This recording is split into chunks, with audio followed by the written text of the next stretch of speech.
Hello everyone, Equipment War here. Welcome to a gameplay commentary on my Scouring Ray build. Or actually my build in progress to a Scouring Ray build. And today I'm going to test out another setup. I usually use these two ones here, with spell damage and cast speed. But today I'm going to try out my trusty Searing torch. And I'm going to have Kaom's heart for some ridiculous amount of life. I'm going to try out this map here. It's not a really special map, but I still need to level up Scouring Ray a little bit. And it's going to be a fun map to play at least. So let's try it out. I also made myself so fiery as possible. You know, you need to look cool when you're playing with fire. And I consider this pretty cool, at least in my opinion. So let's see what we can do with the enemies in here. I actually feel really tank with this amount of life, so I'm not afraid of dying actually. The enemy dying quite well. So Searing touch is definitely, or is it Searing torch? I don't really know, but some way, some of the parts it is.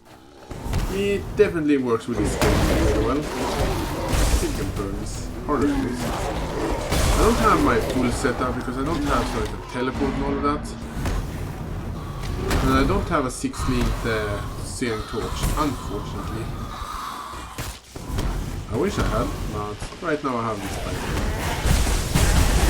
So I am one, what is it called now, support game short today, so I could have done more damage if I had a 6-link, but, well, you need to work with what you have. Sorry. Something that's pretty good. Actually, I think the sound is a little bit high. I'm gonna lower it a little bit. But so far this build have been really powerful, and I highly recommend it if you just like a more relaxing build like this. The enemy just quietly dying when you set them ablaze. Like that, just burn that and then you can walk away to bigger fish, or whatever we're gonna call it, fried. And even enemies with high resistance at that one, dies fairly quick. Remember, my skill is only at level 19.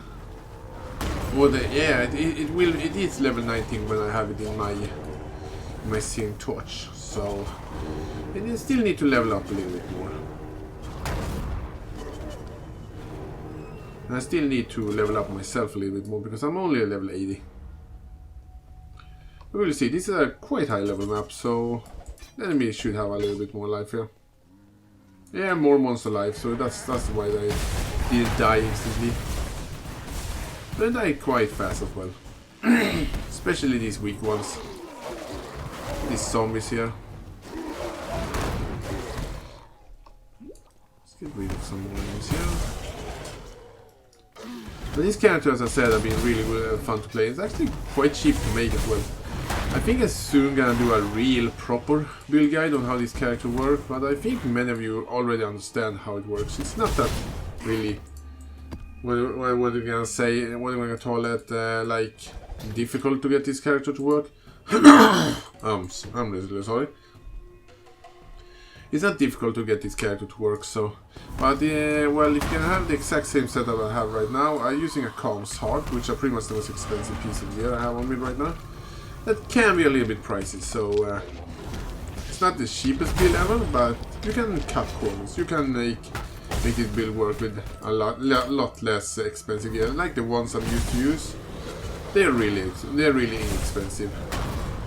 I think I paid like 2 chaos each for them, and they are just perfect. So they're really cheap. And actually a really fun build to play in PvP. Because this skill actually ignores many of the protection that people can use. The only protection against this skill is actually to have a lot of life regen, but if you don't have a lot of life regen, well, you're pretty much screwed. So I actually tried this character out on Hall of the Grandmaster for about 5 levels ago, and I almost managed to finish it actually. Finish one of the branches of it. I guess I needed a little bit more survivability. So I think I'm gonna try it soon again, when I have leveled up more. Oh, there. They have one problem with the skill, as you can... I don't know if you saw it right there. But the skill can sometimes, and this happened with all of the shadow skills, at least in my opinion, the skill can get stuck. You can't move it from side to side. That's a really annoying thing, and I think that enemy is so desynced. Look at that, he takes no damage. He's desynced. You are not desynced. No, you're not desynced either anymore. So sometimes the skills are a little bit glitchy, but you have to work with it. Maybe Granger Game's going to fix it. I hope so. Because it's really annoying when the skill just gets stuck and you can't move it anymore. And for those of you who maybe haven't seen my video before this one, when I finish this map, I'm gonna go over really quick over my passive skill tree. And I'm even going to have a link in the description to where you can find the my current skill tree. But keep in mind, this skill tree is still up for change maybe, so just keep that in mind. No blue enemies here. I really want to try this character out against Searing. It should be fun.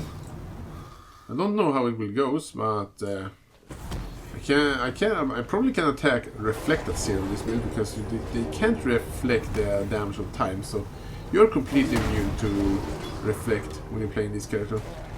It's a really nice thing. You can play all the reflect maps you want. It doesn't make any difference. If using Elemental Collidium as I do, they can be reflected, but they do so low damage. I only use them like level 1 skills and all of that, so I'm doing like no damage, and they are only there for proccing Elemental Collidium. Normally I have a self-cost skill as well, but with the setup I'm using right now, I can't have it right now, so that's the reason why I don't have a movement skill as well. This is just a tryout with this staff here, and I think it works pretty well. Sorry, yeah. Oh, I really love these squids or whatever they're gonna call them. They die so easily.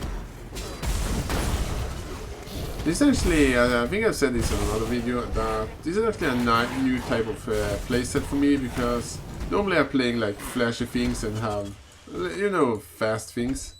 Not this skill, not because this skill is slow to kill things, but compared to what I usually do, like flashy things and explosions and whatever you can call it. And here we have the boss. Let's see if we can face tank him. I don't think I wanna. You never should face tank things if you can avoid it, but I do it anyway because I feel pretty tanky. You have a ton of life. Let's see how much punishment you can take, boss. You need to hit a little bit harder than that if you're gonna kill me. I'm not gonna stand in that earthquake thing. Killing these ants. They don't do much damage to me, so I'm not really afraid of them. I can stand here. Like burn you. Hello. I think your life is going slowly down. You do like no damage. I have a ton of life gain as well, so... But actually, life gain is the only way I actually can get back. Ooh, that hurts a little bit. Well, I think I don't need to get that cocky, maybe. Oh no, you're dead. What was that for sound? Oh, it must be the sound of the map drop. Pretty nice. Tier 12 map. The Acropolis map. Well, let's take a fast look at my passive skill tree and the current state of it. Put that there and take a look at the skill tree. I am a Marauder, and if you have said my other video when I did this character, it's pretty much the same skill tree still. As you probably, as you hopefully can see, I am going for a lot of life and protection because I cannot face tank a lot of things. And Unbreaking Stance, I want to say, is a must-have, or something to like negate getting stunned, because when you're getting stunned, your beam is interrupted, and yeah, it's a channel skill, so you don't want to get interrupted. I have Bloodless, Juggernaut, Barbarism, another Yule Socket here. And by the way, you can see how big my life pool is here. And I don't even have taken, I have a lot more life notes to take, like this one, and so I can get a lot more life in this. I will see what I'm going with. I have Astronaut for increase my fire damage and life regeneration. I have these two notes here, because I need a little bit more need a little bit more of intelligence, so I need this one, and I need some dexterity, so I took this one. But if you have the gear for it, you don't need to take these two notes here. Another way to get some life is to take this one, Tireless. I also went this way here to take some more life notes, as you saw before. Went up here to take Potency Will, so then we will burn a little bit longer. I hope it works at least. And I took Elemental Equilibrium, so I can like screw the enemy's resistance completely. I went this way here, took Retribution. I haven't taken Elementalist, and I don't think I need to do it actually, because I feel pretty powerful anyway. Light of Divinity, Purity of Flesh. Went up here to take Holy Fire to increase my burning damage, which are really important. And I went down to the Witch area, I took a Cultist Dominion, and Deep Thoughts. And I'm pretty happy with the skill tree so far, it has been working really well. And I'm going to post an update when I level up a little bit more, because I think I need that. Anyway, thank you all for watching, and if you have any comments or suggestions about the build, feel free to ask me in the comments. Anyway, thank you all for watching.